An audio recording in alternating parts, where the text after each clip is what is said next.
मंसूर साहब, एक वो मंजरनामा है जो बैनुल अक़वामी सतह पे बयान किया जा रहा है, इजरायली मीडिया रिपोर्ट कर रहा है, मिडल ईस्ट के कंट्रीज रिपोर्ट कर रहे हैं, यूरोपीय मीडिया रिपोर्ट कर रहा है और अमेरिका उसके बारे में बयानात दाग रहा है। दूसरी तरफ एक और खबर है, एक और जाविया है जो ईरान के अंदर से आ रहा है। आप क्या समझते हैं कि क्या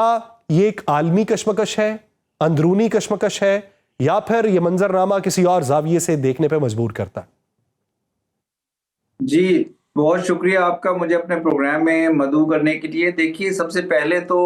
हमें इस बात का इदराक करना चाहिए कि ईरान के अंदर जो सिचुएशन है वो बहुत ही कॉम्प्लेक्स है। ईरान के अंदर अंदरूनी सिचुएशन भी और ईरान के जो गुज़िश्ता चंद सालों में जो बैनुल-अक़वामी ताल्लुकात हैं या ईरान का जो बैनुल-अक़वामी ताकतों के साथ रिलेशंस हैं। हमने देखा 2025 में ईरान के ऊपर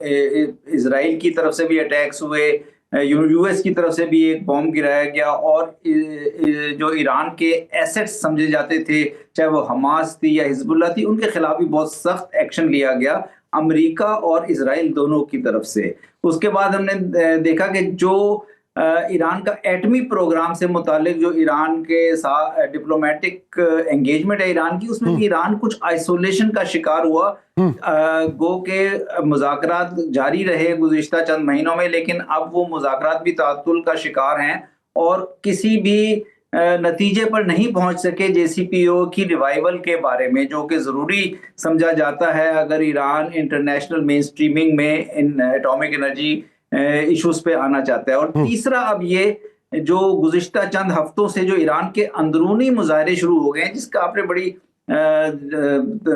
तफसील के साथ बहुत कॉम्प्लेक्स सूरत इख्तियार करते जा रहे हैं। फिर अमेरिका की तरफ से अभी हमने प्रेसिडेंट ट्रंप की तरफ से ये असर्शंस, ये दावे भी सुने कि अगर वो ये मुज़ाकरात जो हैं इसमें ईरानियन अथॉरिटीज़ इनको सख्ती से क्रश करने की कोशिश करती हैं तो ये का भी सोच सकते हैं। तो मेरा ख्याल है ये एक बड़ी कॉम्प्लेक्स सिचुएशन है, बड़ी गंभीर सिचुएशन है। ईरानियन हुकूमत को मेरा ख्याल इसको बड़े तहम्मुल से डील करने की ज़रूरत है। कोशिश उन्हें करनी चाहिए कि जो मुजाहरे हैं उनके अंदर। मंसूर साहब, ये बताइए कि क्या ईरान की जो अंदरूनी सूरत हाल, जिसमें बैरूनी मीडिया यानी यूरोपियन मीडिया को देखा जाए तो वो कहते हैं झंडे नजर आतिश किए जा रहे हैं, क़यादत के खिलाफ नारे लगाए जा रहे हैं और ईरान में रजीम चेंज होगी और ईरान का वो वक्त गुजर चुका, अब वो शाह का मॉडल फिर से आना चाहिए। क्या वाकई ईरान की सूरत हाल यही है या फिर ईरान की अंदरूनी सूरत हाल को लिबादा बैरूनी मीडिया अपने अंदाज में पहनाना चाहता है? देखें, ये जो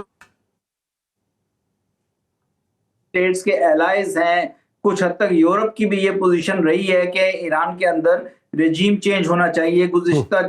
4 दहाइयों से जब से ईरान में इनकलाब आया था, ये उनकी पोजीशन या कोशिश रही है। लेकिन ईरान के अंदर चूंकि इनकलाब के बाद हुकूमतें इतनी स्ट्रांग रहीं कि जब कभी इस किस्म की कोशिशें हुई तो उनको सख्ती से निमट लिया गया। अब इस दफा जरा थोड़ी सी सिचुएशन ज्यादा गंभीर नजर आती है, लेकिन मुझे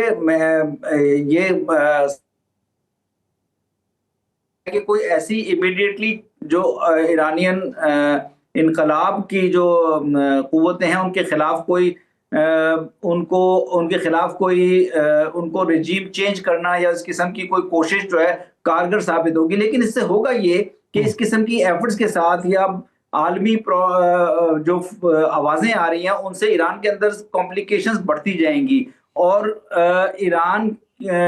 चूंकि पाकिस्तान का ईरान के साथ 1000 किलोमीटर का बॉर्डर है, पाकिस्तान के लिए भी ये एक बहुत तशवीशनाक सूरत हाल है कि अगर ईरान में कोई इस किस्म की इंस्टेबिलिटी बढ़ती है तो पाकिस्तान भी उससे अफेक्ट होता है। पाकिस्तान के ईरान के साथ बड़े हमसाया ताल्लुकात हैं, लेकिन पाकिस्तान के अमेरिका के साथ, पाकिस्तान के अरब दुनिया के साथ भी बहुत गहरे ताल्लुकात हैं। तो मेरे ख्याल है ऐसी सूरत हाल में पाकिस्तान को मजीद कोशिश करनी चाहिए कि किसी तरह अरब वर्ल्ड के साथ और अरब वर्ल्ड के थ्रू यूनाइटेड स्टेट्स और यूरोपीय मगरबी ताकतों के साथ किसी किस्म के एक अंडरस्टैंडिंग डेवलप करने की कोशिश की जाए, जिसमें ये रेजीम चेंज का जो फलसफा है या रेजीम चेंज की जो कैंपेन्स हैं या एक्शंस हैं, ये हमें पाकिस्तान इनको ना सपोर्ट करता है ना हमें करना चाहिए। अच्छा, एक मेरा मंसूर साहब एक आखिरी सवाल, इजराइल का जो नया मौक़िफ़ है कि पहले बात होती थी यूरेनियम की अफजूदगी बढ़ जाने की, उसकी शरह की, और अब बात ये हो रही है कि बैलिस्टिक मिसाइल्स का जो ज़ख़ीरा है वो दिन ब दिन ईरान बढ़ाता चला जा रहा है और हम उसकी इजाज़त नहीं दे सकते। तो क्या आप आने वाले दिनों में इसी केओस के अंदर इजराइल की तरफ से कोई ऐसा इकदाम उठता हुआ देखते हैं कि जिसमें मिडल ईस्ट के अंदर फिर केओस पैदा हो सके या टर्मोइल की सिचुएशन हो सके? देखिए, इजराइल ने ईरान के खिलाफ मुस्तकिल तौर पर इस किस्म के जो एक्शंस हैं वो लिए हैं और इस किस्म के एक्शंस लेने से इज्तनाब नहीं किया। मैं समझता हूं कि बहुत क्लियरली इजराइल को भी मुस्लिम दुनिया की तरफ से ये मैसेज जाना चाहिए कि इस किस्म के जो एक्शंस हैं इजराइल की तरफ से, ऐसा कोई अगर एक्शन लिया जाता है तो वो ईरान के अंदर मजीद इंस्टेबिलिटी का, मजीद ईरान के अंदर इंतशार का साबित होगा, रीजन के हालात को कॉम्प्लिकेट करेगा। जो न्यूक्लियर इश्यूज हैं, यूरेनियम की अफजोदगी है, इन सब इश्यूज को जो वियना में JCPOA IAEA के जरिए हल करने की कोशिश करनी चाहिए। गो के जो